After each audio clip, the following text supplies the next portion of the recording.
What is up, everybody? It's your boy Rogue here. So, you guys asked, so you guys should receive. This is my pure Yubel deck list for the current meta game.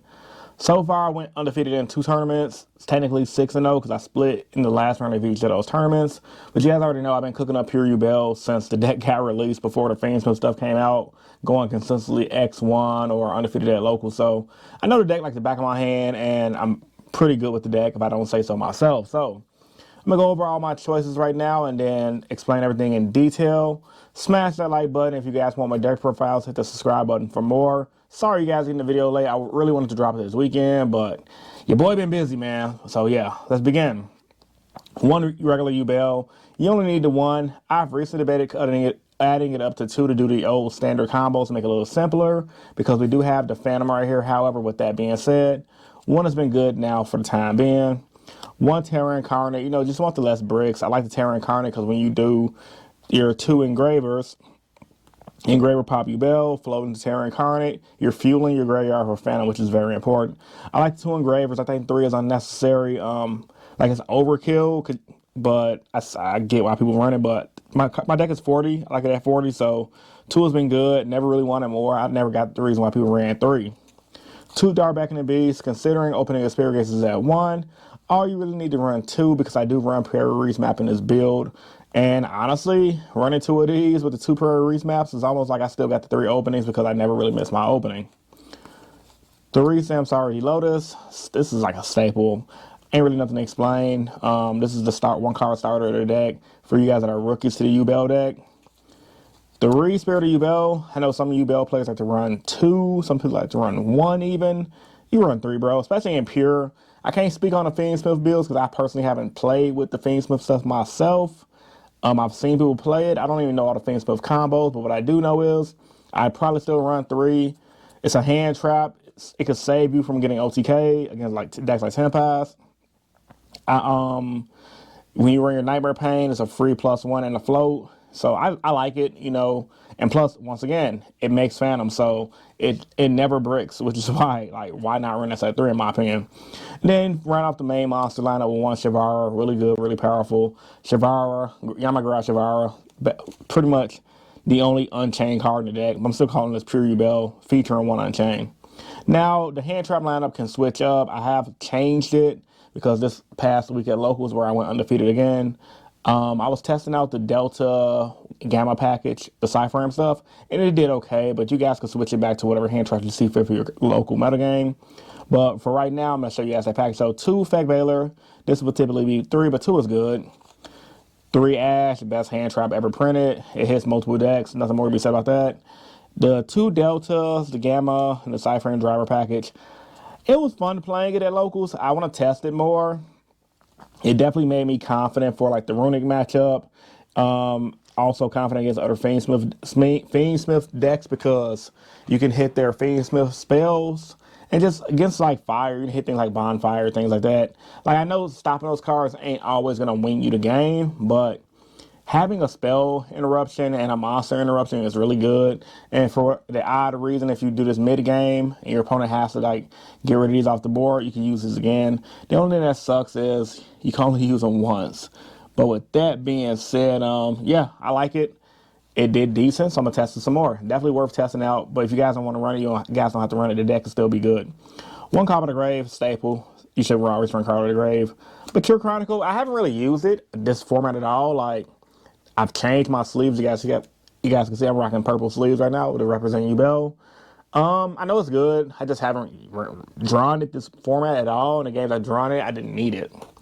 2 Prairie Reefs map. This has been an MVP since opening got cut down to 1 per the ban list. You needed something to make up for it. This fixes the consistency of not having an opening. I always like the Prairie Reefs map because it was a really good card. It's technically a rota for the deck. For you guys that don't know what it does. At starter main phase 1, add 1 monster with 0 attack from your deck to your hand, but half your life points. After adding it to your hand, you cannot activate its effects unless you normal summon that monster, essentially. So it's literally hero lives for Yubels, in short. Really good card. If you're not running at least 1, even in the Fiendsmith build, like, I don't know what you're doing. 1 opening of Spirit Gates is a staple. 3 Nightmare Pain for the pure build. I like it. Reason being is because pure build, I focus a lot on OTKing my opponents with Nightmare Pain. A lot of people forget Nightmare Pain forces the battle phase, so there's a lot of cool things you can do battle phase. But like Yama, like if you don't abuse your Yama, into like a subpar board but really good board where you Yubel in your graveyard and pass, your opponent's trying to destroy your board, and then that's when you can go battle phase Yama or main phase Yama after your opponent already have their monsters in attack mode. Bring back Yubel. They're forced to attack Yubel. Now they're taking double damage off of Yubel, damage off of Nightmare Pain. And then when you're not OTKing with it off of the damage that you get from it, and you destroy any dark monster in your hand, getting rid of those bricks once again to go search anything in your deck. I like it. I know some people like 2, some people like 1. I'm my own thinker. I like playing decks my way. I like 3. I haven't hated it. I've definitely won games because people thought, okay, I'll just get rid of his Nightmare Pain and he can't win, and I'll search another one. They get rid of the second one. I'll search a third one. They're like, you played 3? I'm like, you damn right I played 3, and that's why I won. 3, Nightmare Throne, staple. I can see this card getting hit in the future. It's too good. Really good, really powerful. 1 for 1, staple. Terraforming, staple. Unboundable Chamber on a Chain. I know a lot of people are running the Destruction Trap, especially because the dude who won Worlds ran it.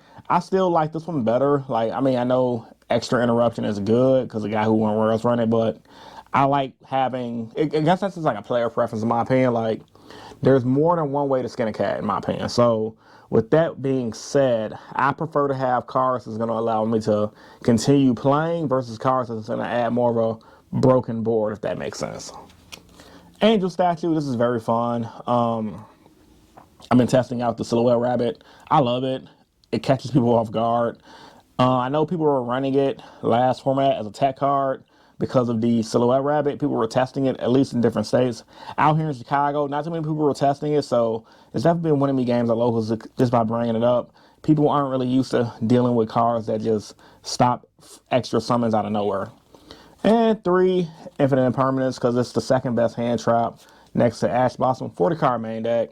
Let me go to the extra deck right now. 2 Phantoms. I do want 3, however, 2 has been good. Yeah, it's so good.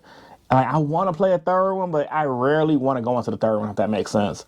Going into the third one really helps those grind games, but 2 is 90% of the time, 2 will be good enough. 1 Mirage just to help you link off your normal summon plays.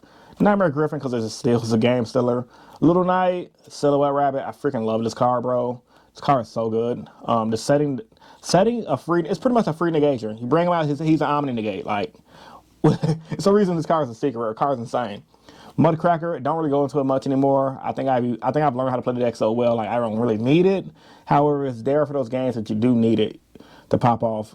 It's there for insurance purposes. You know what I'm saying? Unchained Soul Anguish.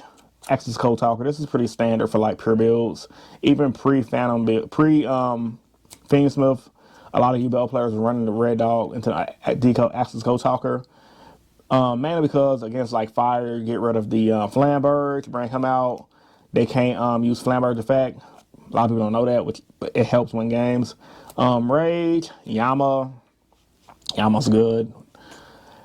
Typhon for locals. Against the meta decks, they don't really do much, but Typhon is really there for rogue decks like Branded, Synchrons. That's a solidly good rogue deck. Heroes even, like, it can't hit Darklaw, but it can hit some of the other hero stuff like the, like a lot of the Neos ones. That's really good. So it's just a solidly good card. Then, of course, the Train Package. I win so much with the Train Package. And then Varidos because it is the Omni Negator in the deck. Shout out to my Nibiru token. And then my side deck, pretty standard, haven't changed in a while. 3 Drows, 2 Bishoes, metagame choices. Feather Duster for back row decks. Lightning Storm, mainly for like Tempest and decks that play back row. And decks that are just rogue, like Heroes. 3D Barrier for a little bit of everything, like Tempest mainly, but like different rogue decks, Synchrons, etc. Anti-Spell for Runic, mainly. That's pretty much about it. And then 3 Solomon Judgment. The Judgments I typically side in 90% of the time when I go first because if I can open up Judgment instead of Infinite Impermanence, I write us up to Judgment, set up my Yubel in board, which is going to be like Veradrus, Phantom, the Unchained Rage play. With this set, 9 times out of 10, you're going to win that duel. Like 90% of the time, unless your opponent just has a ridiculously good hand. So, this is pure Yubel in detail. Post your thoughts and opinions about this video in the comment section down below. Once again, like this video if you're new here. If you want to subscribe for more. You guys definitely should subscribe. Trying to get to up to 25K likes before 25K subscribers before the end of the year. So every subscriber definitely help get there. All right, man. It's your boy Rogue, and I'm signing out. Peace. See you guys in the next video.